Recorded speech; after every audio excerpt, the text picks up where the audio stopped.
लखनऊ में होगी 5 दिवसीय भक्तमाल कथा।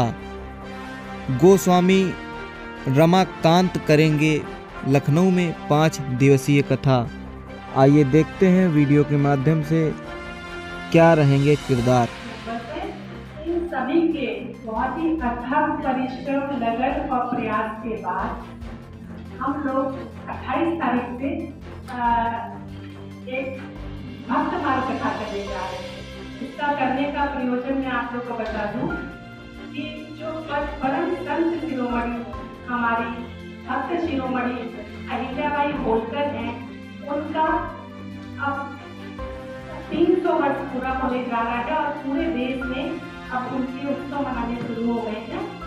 और 28 नवंबर से हम लोग उन्हीं के सम्मान में हम सभी महिलाओं द्वारा एक इतनी संत महिला के सम्मान में ये कथा करा रहे हैं। इस कथा को करने के लिए व्रत से चलकर आचार्य श्री रमाकांत गोस्वामी जी आ रहे हैं। अहिल्याबाई होलकर के बारे में मैं 2 लाइन बोलूंगी। उन्होंने मुगल काल में जितने भी मंदिर तोड़ दिए गए थे, चीर कर दिए गए थे, उनका उन्होंने जीर्णोद्धार किया। उसमें सारे 12 ज्योतिर्लिंग और हजारों मंदिर ऐसे हैं और समाज सेवा के क्षेत्र में और हर क्षेत्र में उन्होंने बहुत पुनीत कार्य किए और हम महिलाओं के लिए वो एक आदर्श है। और आपको ये जानकर खुशी होगी कि उनकी, क्योंकि वो भक्त शिरोमणि थी, तो हम लोग की जो ये कथा भी है वो बहुत अलग हटके है। ये कोई भागवत कथा या राम कथा या शिव पुराण नहीं होंगे, ये भक्तमाल की ही कथा है। क्योंकि वो भी एक भक्त थी और ये भक्तमाल की कथा है और वो मंदिरों का जीर्णोद्धार करेगी।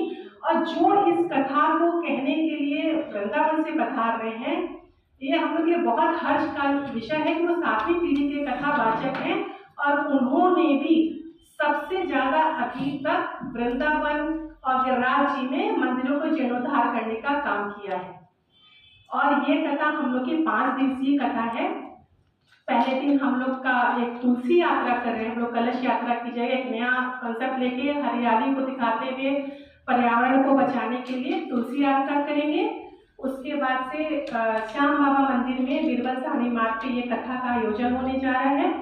फिर पहले दिन हम लोग सूरदास चरित बात करेंगे। सूरदास क्योंकि एक बहुत बड़े भक्त थे, उनका चरित। दूसरे दिन तुलसीदास जी का चरित्र, तीसरे दिन मीराबाई जी का चरित्र और चौथे दिन नरसिंह मेहता जी का चरित्र। उसके बाद नानीबाई का मायरा होगा और एक भंडारा का आयोजन किया जाएगा जिसमें सभी लोग सादर आमंत्रित रहेंगे। और इस कथा में हम लोग तो अहिल्याबाई के चरित्र का भी वर्णन किया जाएगा। और मैं आप लोगों से एक रिक्वेस्ट कर रही हूँ, क्योंकि आज योगी जी की सरकार में महिलाएं हम लोग इतनी सशक्त हो गए हैं कि इस तरह की कथा का आयोजन बिना पुरुष वर्ग के सहयोग के हम सिर्फ महिलाएं, जितनी भी ये महिलाएं बैठी हुई, हम लोग कम से कम 2 महीने से लगातार मीटिंग इसी तरीके से कर रहे हैं और लगातार सब लोग लगन और परिश्रम कर रहे हैं और सब मिलके बहुत ही सुंदर कथा का आयोजन कर रहे हैं। हम लोग का प्रयास तो छोटा सा प्रयास है।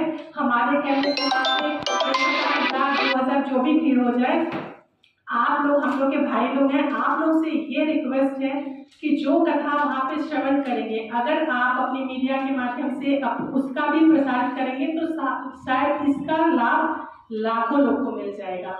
आप लोग समाज के वो लोग हैं जो कि हम लोगों की बात को वहाँ तक पहुँचाएंगे।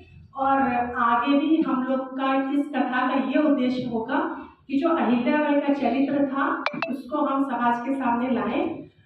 और जैसा कि हम लोग के पुराणों में कहा गया, यत नार्यस्तु पूज्यन्ते रमन्ते तत्र देवता, तो इस कथा का हमारा ये ध्येय होगा कि हम वैसी ही नारी बन के दिखाएं। नारी की पूजा तभी होगी जब अहिल्याबाई जैसी नारी हो।